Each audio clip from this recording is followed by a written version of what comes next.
আমার শাশুড়ি সব পিঠাই এত ভালোভাবে বানায় আর এত মজা হয় যে একবার খাইলে সারা জীবন মনে থাকে। তো কর্মব্যস্ততার জন্য শাশুড়ির সাথে গ্রামের বাড়িতে থাকা হয় না, শহরে থাকি। সব সময় তো আর গ্রামে যাওয়া সম্ভব হয় না। তো আমার হাজবেন্ড অনেকদিন থেকেই চিতই পিঠা খেতে চাচ্ছিল শুটকি ভর্তা দিয়ে। আমিও বানাইতে পারি পিঠা, কিন্তু আমার শাশুড়ির মতো এত মজা হয় না।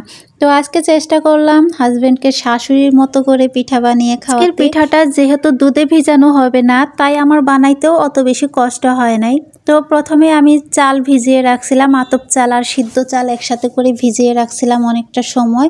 তারপর ব্লেন্ড পরিমাণ মতো লবণও দিয়ে দিয়েছি। লবণ দেওয়ার কথা আমার মনে ছিল না, পরে হঠাৎ করে আপনাদের ভাইয়া মনে করিয়ে দিল। আমি অনেক সময় ইদানিং অনেক কিছু ভুলে যাই, আমার কি হয়েছে জানি না, অনেক কথাই মনে রাখতে পারি না। যাই হোক, এখন চলে আসলাম পিঠা বানাইতে।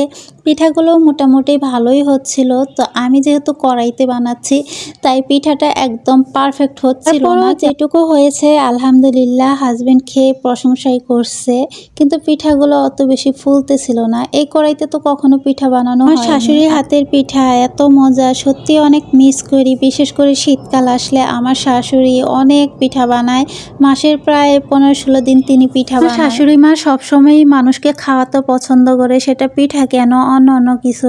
তার বাড়িতে মেহমান সবসময়ই থাকে, মানে তার মনটা এত বড়, তার সামর্থ্য যেটুকুই হোক না কেন, তার বাড়িতে মেহমান থাকবেই, সে মানুষকে দাওয়াত করবেই। আমার পিঠাগুলো বানানো হয়ে গেছে। এখন আমি শুটকি ভর্তা করব, একদম ঝাল ঝাল করে, বেশি করে ঝাল দিয়ে ভর্তা করব। তো আমি প্রথমে শুকনো মরিচগুলো ভেজে নিছি, এরপর পেঁয়াজ আর রসুন ভেজে নিচ্ছি। আমি সবসময়ই চেষ্টা করি আমার শাশুড়ির মতো হতে, তার মতো এত ভালো ভালো রান্না শেখার চেষ্টা করি, তার মতো ভালো করে গুছিয়ে কাজ শেখার চেষ্টা করি। কতটুকু পেরেছি জানি না, তবে সবসময় আমি চেষ্টা করি তার মতো। আজকে আমাদের বাসায় অন্য কোনো শুটকি ছিল না, লইট্টা শুটকিটাই ছিল। তো এটাই আমি যেভাবে পারতেছি সেভাবেই ভর্তা করে নিচ্ছি।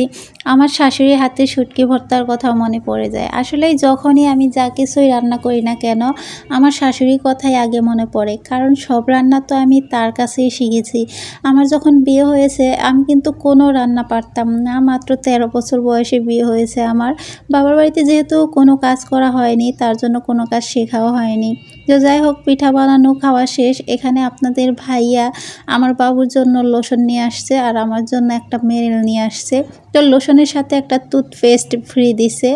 এই টুথপেস্টটা শুধুই আমার ঘরে পড়ে থাকবে, কারণ আমার ছেলে এই টুথপেস্টটা একদমই পছন্দ করে না, এটা দিয়ে দাঁত ব্রাশ করতেই চায় না। আর নিয়ে আসছে হলো বেকিং সোডা। আমি নিয়ে আসতে বলছিলাম বেকিং পাউডার, বাবুর জন্য কেক বানাবো, তো সে বেকিং সোডা নিয়ে আসছে।